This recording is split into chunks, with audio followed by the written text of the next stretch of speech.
welcome back to my YouTube channel. अनि आज चाहिँ हामी different type of marble nail art बनाउन गइरहेको छौँ र यसमा चाहिँ हामीलाई एज युजुअल एउटा चाहिँ नेल प्लेट चाहिन्छ अनि कलर भनेको चाहिँ मैले दुईटा लिइरहेको छु। आज चाहिँ भेरी गुड नेलबाटै हो, यो पनि 11 र 12 बाट कलर चाहिँ युज गर्न गइरहेको छु। साथसाथै यो सबै प्रडक्ट चाहिँ भेरी गुड नेलबाट हो। अनि हामीलाई आज चाहिँ टप कोटै युज गर्न गइरहेको छु म for in place of blooming jail, किनभने मसँग ब्लुमिङ जेल छैन साथीहरू। यदि तपाईहरुसँग ब्लुमिङ जेल छ भने ब्लुमिङ जेल पनि एकदम बेस्ट हो र यदि छैन भने टप कोटले पनि तपाईहरु काम चलाउन सक्नुहुन्छ। अनि यसपछि भनेको मार्बलमा चाहिँ थोरै मैले यो फोइल स्टिकर लगाउन गइरहेको छु र हजुरहरुलाई यदि आउँदैन भने चाहिँ म यो भिडियोमा एकदम सिम्पल छ यो आर्ट, एकदम स्टेप बाइ स्टेप अनि डिटेलमा भन्न गइरहेको छु। So stay tune. यसमा चाहिँ हामीले साथीहरु we can use different kind of brush according to our wish, according to our design. यसमा चाहिँ ब्रश युज गर्नुपर्छ भन्ने होइन, तर यहाँ चाहिँ हजुरलाई जसरी फ्ल्याट, स्मल, थिन ब्रश जसरी गर्नु, जुन तरिकाले हजुरलाई आफ्नो डिजाइन बनाउनु मन छ त्यही अनुसारले युज गर्न सक्नुहुन्छ। सो लेट्स गेट स्टार्टेड साथीहरु। सबभन्दा सुरुमा चाहिँ मैले मेरो नेल प्लेट लिइसकेको छु र नेल प्लेटमा चाहिँ मैले बेस कलर चाहिँ व्हाइट लगाउन गइरहेको छु। व्हाइट कलर बेस लगाएर मैले यसलाई चाहिँ क्लियर गरिसकेँ र अब चाहिँ सेकेन्ड स्टेप भनेको टप कोट लगाउनु पर्छ हामीले। टप कोट र ब्लुमिङ जेलले चाहिँ काम के गर्छ भन्दाखेरि एउटै गर्छ, तर हामीसँग इन केस ब्लुमिङ जेल नभएको ठाउँमा चाहिँ टप कोट युज गर्न सकिन्छ। र टप कोट र ब्लुमिङ जेलले भनेको कस्तो काम कस्तो हेल्प लिन्छ भन्दाखेरि चाहिँ एकदम त्यो हामी जुन हाम्रो जेल नेल कलर पोलिस लगाउँछौँ टप कोटको माथि अथवा ब्लुमिङ जेलको माथि, त्यति बेला चाहिँ हामीले थोरै जेल पोलिस लगाउँदा पनि टप कोटले चाहिँ एकदम फिजाउने काम गर्छ जुन हामी कलर लगाउँछौँ। थर्ड स्टेप चाहिँ हजुरहरूलाई जुन कलर मनपर्छ त्यही कलर लगाउनु होला र मैले चाहिँ ब्राउन कलर लिइरहेको छु र मैले चाहिँ मेरो स्मल थिन ब्रस लिएँ।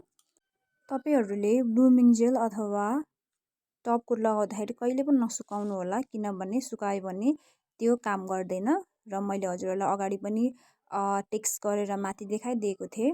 र यसपछि ब्लुमिङ जेल अथवा टप कोट लगाइसकेपछि चाहिँ हजुरहरूले बिस्तारै एउटा एसको फर्ममा चाहिँ हजुरहरूले कलरले लगाउनु होला माथि ब्लुमिङ जेल अथवा टप कोटको माथि। हजुरलाई जस्तो डिजाइन मनपर्छ हजुरले त्यस्तै डिजाइन बनाउन सक्नुहुन्छ।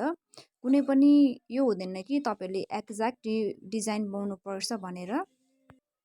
यसरी चाहिँ बनाइसकेपछि हजुरहरूले एकछिन फर 20-30 सेकेन्ड छोडिदिनु पर्छ र यो चाहिँ एकदम मार्बल नेल आर्टको काम भन्ने बित्तिकै चाहिँ कस्तो हुन्छ भन्दाखेरि अलिकति फिजिएर त्यो खालके डिजाइन आउनुपर्ने हुन्छ। त्यही भएर चाहिँ यसलाई थोरै सेकेन्डको लागि चाहिँ हजुरहरूले छोडिदिनु पर्ने हुन्छ। अनि त्यसपछि एगेन आफूलाई कस्तो डिजाइन मनपर्छ, आफूलाई कस्तो टाइपको यसको रिजल्ट ल्याउन मन छ त्यही अनुसारले हजुरहरूले माथि कलर फिल गर्दा हुन्छ। यो चाहिँ मैले थोरै सेकेन्ड सुकाइसकेको छु, देख्न सक्नुहुन्छ भिडियोमा। अब मैले यसको माथि थोरै थोरै कलर एप्लाई गरिदिन्छु ताकि थोरै यसको सेप देखियोस् भनेर। What is marble nail art भन्दाखेरि चाहिँ हजुर यति बुझ्नु होला, मार्बल नेल आर्ट भनेको चाहिँ अलिकति कुनै पनि हामीले डिजाइन अलिकति फिजिएको तरिकाको बनाउने खालके डिजाइनलाई चाहिँ मार्बल नेल आर्ट भनिन्छ भनेर। साथीहरु मेरो ब्याकग्राउन्ड नोइजलाई चाहिँ इग्नोर गरिदिनु होला है, किनभने मेरो अस्ति भर्खर मेरो फोन बिग्रेको थियो साथीहरु, त्यही भएर थोरै लेट भयो भिडियो अपलोड गर्नलाई पनि। अनि रेकर्डिङ म अहिले गर्दैछु। अनि हेर्न सक्नुहुन्छ मैले माथि चाहिँ हल्का हल्का यसलाई सेप दिनलाई, यसको एक्ज्याक्ट रुट दिनलाई चाहिँ मैले फेरि हल्का सेप दिएर चाहिँ यसलाई युभी ल्याम्पमा फर 30 सेकेन्ड सुकाइरहेको छु।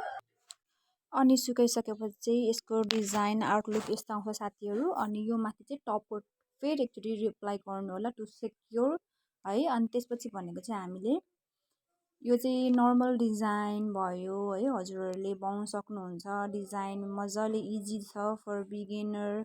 फर नेक्स्ट डिजाइन म चाहिँ 3टा कलर मिक्सअप गर्न गइरहेको छु। देख्न सक्नुहुन्छ सबभन्दा सुरुमा चाहिँ मैले ब्राउन लिइरहेको छु, यो पनि भेरी गुड नेलबाटै हो। र अर्को कलर पनि मिक्स गर्न गइरहेको छु, यो पनि भेरी गुड नेलबाटै हो, तर थोरै डिफ्रेन्स छ दुईटा कलरमा।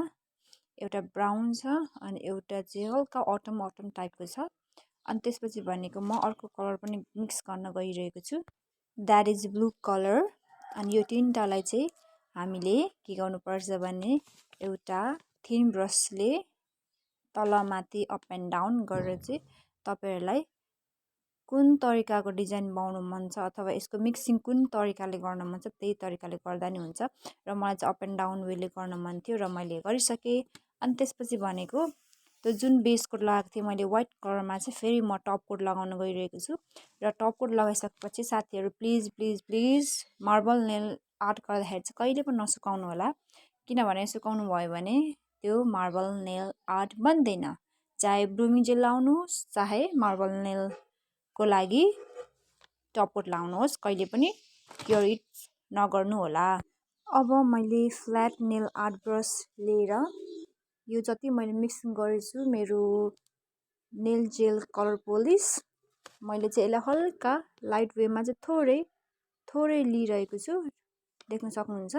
अनि त्यसपछि भनेको जुन मैले त्यहाँ टप कोट लगाएको थिएँ त्यसमा बिस्तारै माथिदेखि हल्का तरिकाले फ्रम अप टु डाउन गरेर कर्भ वेमा चाहिँ गरिदिइरहेको छु। अनि फेरि मैले ब्रसको हेल्पले चाहिँ फेरि थोरै कलर पिकअप गरेँ र पिकअप गरिसकेपछि चाहिँ फेरि थोरै हल्का ब्लू कलर देखेको थिएन, त्यही भएर चाहिँ मैले ब्लूलाई फोकस गरेर लिएको थिएँ र कर्भ वेमा फेरि फ्रम अप टु डाउन यसरी नै नेलको हाफ साइडभरि चाहिँ मैले भरिदिएको छु। र अब यसलाई चाहिँ थोरै टाइम वेट गर्नुपर्छ, थोरै सेकेन्ड है। सेकेन्ड वेट गरिसकेपछि चाहिँ यो पुरै ब्लेन्ड हुन्छ अनि ब्लेन्ड भइसकेपछि चाहिँ हाम्रो मार्बल नेल आर्टको डिजाइन निस्किन्छ। After some second marble nail art effect आइसकेको छ साथीहरू, र यसपछि चाहिँ हामीले क्योर इट गर्नुपर्ने हुन्छ in UV lamp for 30 second. यसपछि चाहिँ यो नेल टेप युज गर्न गइरहेको छु म। अनि यो नेल टेप चाहिँ मैले यसरी हाफ हाफ हाफ गरेर चाहिँ मिडलमा चाहिँ यसलाई मैले टालिदिएको छु र यसको जुन धेरै भाग निस्केको छ त्यसलाई कटिङ गरेर चाहिँ हाम्रो डिजाइनको लुक चाहिँ फाइनल स्टेजसम्म पुगिसकेको छ। र यति गरिसकेपछि चाहिँ एउटा लास्ट काम बाँकी छ साथीहरू। एगेन हामी चाहिँ फेरि टप कोट लाउन गइरहेको छौँ। टप कोट लाउनुपर्छ तर जुन हामीले मार्बल वेमा बनाएको छौँ त्यसमा मात्र, अर्कोपट्टि चाहिँ नहाल्ने साथीहरू।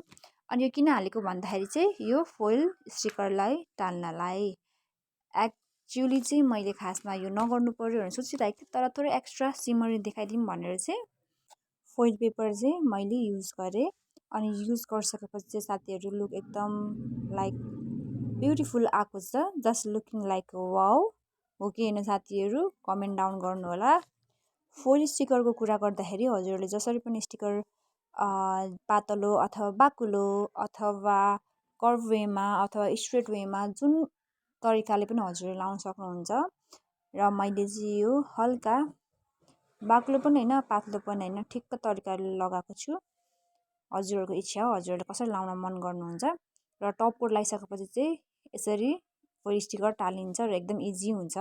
हामीले कुनै पनि art foil art with marble अथवा नर्मल फोइल आर्टहरू बनाउँदाखेरि पनि एकदम इजी हुन्छ।